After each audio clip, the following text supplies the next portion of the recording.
honour all the local soldiers who'd been killed during the First World War. And of course now it covers all the other subsequent conflicts as well, going right up to the most recent one, Afghanistan.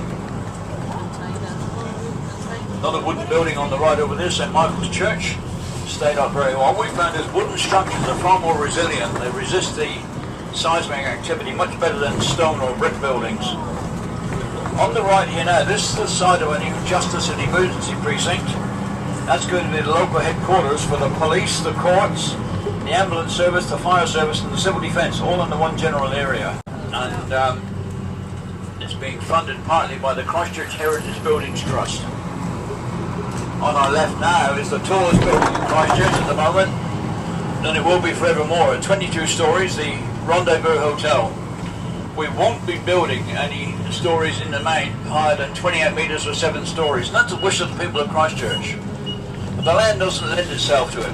Christchurch was built on a swamp.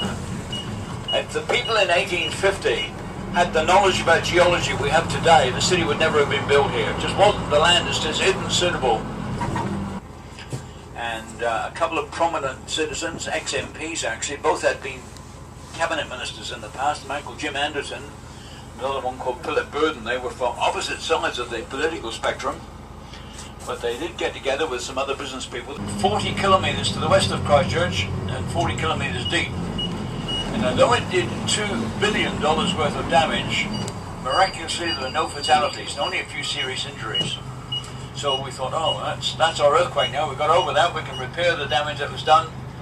And we were very lucky nobody was killed. And we thought that was it. And we had a few aftershocks, including quite a strong one on Boxing Day that year, December 26th. The real rude awakening came about 5 months later, and 22nd of February 2011 at 12:51, right in the middle of the busy lunchtime, with an earthquake that measured 6.3 on the Richter scale. So immediately you'll think 6.3, that's less than 7.1, it shouldn't have been as bad. It makes sense to think that. However, the two earthquakes were quite different. The September earthquake was the common time you get around the world where you get the result of two tectonic plates moving against each other and you get a lot of side-to-side shaking. The February earthquake was quite different. For a start, it was centred very close to the city. It was under the Port Hills, about 6 kilometres out of the city centre, and it was only 5 kilometres deep. But it was also a vertical earthquake. It literally threw buildings up in the air and down again twice. It had a peak ground acceleration of 2.2 times gravity, the strongest ever recorded on land anywhere in the world. It went on for 25 seconds. If it had gone on for another 10 seconds, experts are saying probably the whole of Christchurch would have been flattened. That's how strong it was. And I didn't experience it, I wasn't here. I was up at Mount Cook at the time, driving between Queenstown and Christchurch. But we felt it up there. They found she'd spun around 180 degrees, was looking out over the city. So people said, oh, there's a message in that, she's looking out for us. And other people said, no, she's just in a hurry to get out of the building. So we thought she'd been stored away with all that copper and so forth. And about 3 months ago, one of my colleagues was doing this job and dealing the same commentary, and he mentioned the Virgin Mary, and he was corrected. A lady on board said, no, I'm a Catholic nun. She said Virgin Mary statue is actually in St Mary's Church now in Manchester Street, only about a kilometre away, and she's in good condition, well looked after. That is now the Pro Cathedral, so we know who she is. Now look for one, you'll see a 9 next to it, and then the year, and they are in no particular order, but they cover all the years from 2010 back to 1903 when the first technical college opened on that site. Passing time. Collapsed completely in 19 seconds. It has the TV studio, it has the English language school, and there were students from 21 different countries who died in there. It also had a medical centre and a counselling centre. There were a couple of miraculous escapes. The receptionist of the TV studio said if she'd stopped, she ran out as soon as it started shaking, if she'd stopped to pick up her handbag or her jacket, she probably wouldn't have made it. She lost something like 12 or 13 of her colleagues in the building. 200 hectares right in the middle of the city. During the winter months, we've got 37 rugby fields in Hagley Park, 10 soccer fields, 5 hockey pitches, And at the northern end we'll go alongside, there's also a golf course. The second oldest golf course in the country.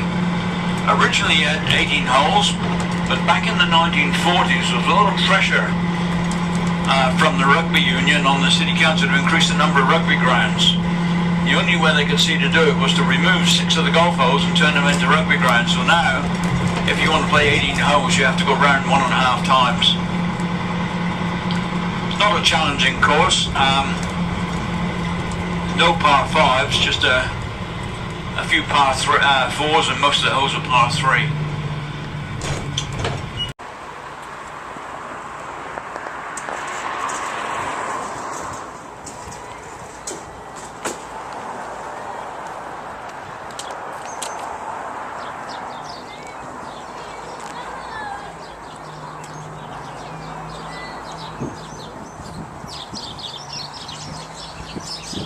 So pretty.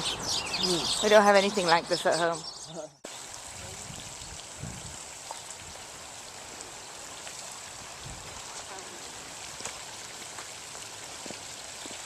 Ah, pretty, look. So pretty.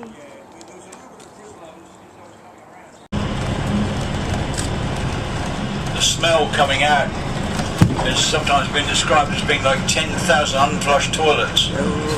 Yuck. But the river itself has been cleaned up. About 12 years ago they introduced trout in the river and they're doing very well, and they also reintroduced the native eel, the New Zealand long-finned eel, which pre-European times was a very important part of the local Maori diet.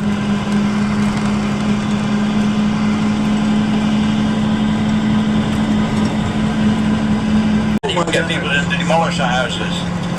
The latest plan is to get a bulldozer with a very long ram and push them over the edge and then pick it all up from behind the containers. This is a good use of containers. There's the Pacific Ocean out there. If you get in the boat and start sailing east, the next land you see will be the coast of southern Chile in South America. Oh wow. There is nothing in between. It's further south than all the Pacific Islands. It's the area known to the seafarers as the Roaring Forties because of the strong prevailing westerly winds in the 40-degree latitudes. Oh wow. Sumner was originally a separate town. It merged in with the city back in 1903. It's got its own little microclimate. It very rarely get frosts here, even in the middle of winter, so you get vegetation growing here that you won't find in other parts of the city. So it's 3:45. We'll stop in Sumner here for a short break. We'll leave again at 3:55. Gives us 10 minutes if you want to grab a quick cup of coffee or an ice cream or something. Then around to the right. We don't get quite close enough to see it. Damn it! This is what You can see just down below us there, the road's blocked. You can see the boulders on the road. Please stop. And they've been Please drilling ignore it that from the noise. top up to test the integrity of the rock. And I understand there's going to be doing some blasting fairly soon to create a new road down there. On the other side over there is a little place called Diamond Harbour. A lot of people who live there work in Christchurch. Well, for people from Christchurch to come up and get this lovely view out over the city and come up without cycles or walking. There were very few cars in those days. And get that panoramic view. He had the plans initially to build some guest houses along the Summit Road as well. That never eventuated. When the road was complete, it's been blocked by boulders since the earthquake. So we go... Oh, there's our sheep right here.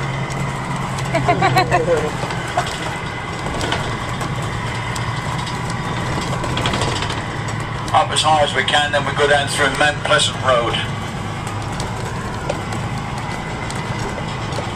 This is crazy. I can't believe we've come all this way. Looking down on the harbour again now. Beautiful. We honk the horn occasionally because there might be cyclists coming down, just to let them know we're coming up. As I said, they often ride in the middle of the road. Wow. Oh, I want to vlog and I want to take pictures at the same time. This is a dilemma. Whoa.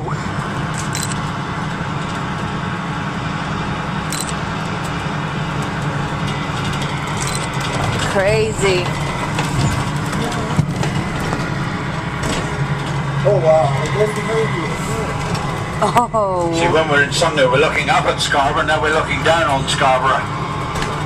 This is a lot prettier Scarborough, Oh, I have to say. Oh my goodness. So you said where the water is over there used to be a crater? That's a volcanic crater actually erupted like 6 million years ago. Wow.